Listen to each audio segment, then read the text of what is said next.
picks of Equinage for Horseshoe Indianapolis on Tuesday, August 5th. Don't forget to register your free user. You have there the QR code. Go to that link, register your free user, 3 free races per day. You can use that free user the time that you want before you subscribe. You can check not only the 3 races, but previous results and see what the metrics, the information in the Equinage platform was saying for each race that you want to review from previous results, and you will realize this is the best handicapping tool in the business. This is the race simulation of the first race. Don't forget the 2 top Scotty picks, 55% winning rate. The long shot, depending on the type of race, between 11 to 14%. You can round up that to 12 winning rate. The win percentage is a probability calculated for each horse based on stats, the pace, the initial speed of the horses. The SOR, let's go to race 2 to see this, is a competitive level for each horse. Higher, the better is the strength of race, and the record at the distance surface, the competitive level for that record, and the GSR is the genetic, the pedigree of the horse for this distance and surface. If you touch a horse, you can check the last 8 races or the whole campaign, the workouts, even the campaign of the stallion, the dam, and the complete GSR, the pedigree for each distance and surface for the horse. This one in particular runs better on dirt. So in the first race, and I lost every pick that I put. Oh my God. There is a bug there in the notes. I'm sorry about that.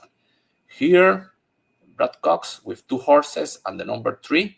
3 and 2 are the top picks, and the number 1 is the long shot. Obviously, this horse has run well, Gaffalione aboard, and apparently the horse is the horse to beat.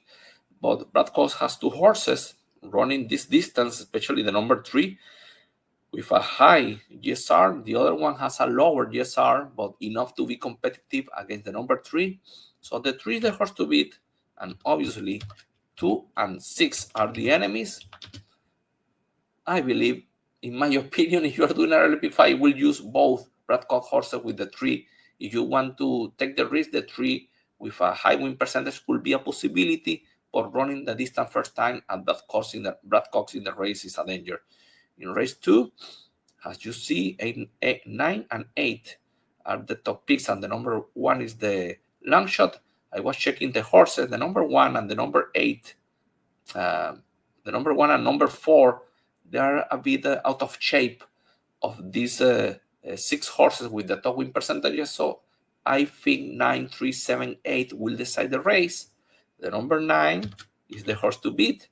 The number 8, a strong enemy, that you have the speed of the number 3, the top pace of the race, and the number 7.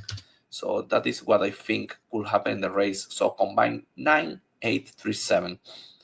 In race number 3, Jonathan Song, high win percentage, solid GSR, a horse that should be deciding the race. Brad Cox has a horse here, a high GSR, first starter, but working well. And the thing with Jonathan Song is first time at the distance and ran good, but not good enough to say, oh, this horse is a sure single. He will be deciding the race, but I use the 4 and the 6, the long shot. Has a decent GSR and will improve at the distance. His Caracaro is the first option in the race. In race number 4, 1 and 3 are the top picks. So you have 1 and 3 at the top picks, and the 4 is the long shot. These GSRs are very good for the number 1. He's running very well. Brian Lynch, Florent Giroux, looks very strong.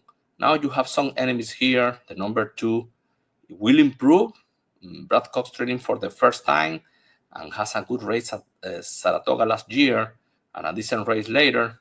Then you have the 10 that is running well. The number 3, I know this is the second pick, but I don't like that race. That was not good enough in my opinion. The 4 is coming back for Dallas Stewart and will improve and was running well. So I believe 1, 2, and 4 are the horses. 4 and number 2 are the enemies of the number 1. And maybe you can use the number 10, who is running very well at Indiana Downs. That is what I think in race 5. In race 4, sorry. In race 5, 7 and 8, the top picks, the 3, the long shot, 7 and 8 at the top. very good percentages for the number 7, has a good GSR for the distance, sense apply for the 8. Then you have the number 5 that I believe will run very well. It's coming from a good race on dirt. On turf will do it very well. The 3 has not shown enough sun speed, has a chance to try to find. Then you have this horse needs to improve a lot, so I prefer the number 9 has another option. So 7, 8, 5, and 9.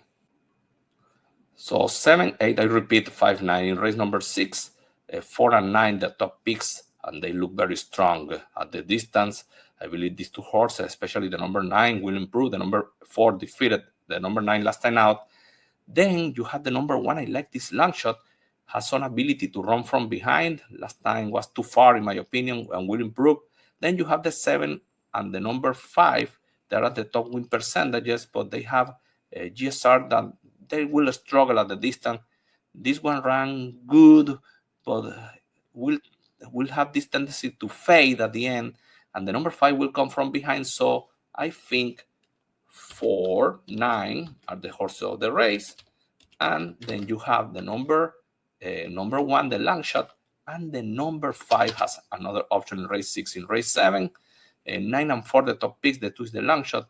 A lot of first starter here. Brendan Walsh, the number 6, Brad Cox, the number 6 with a lower GSR, but the distance is short. So only the 4 is going to be the horse to beat here.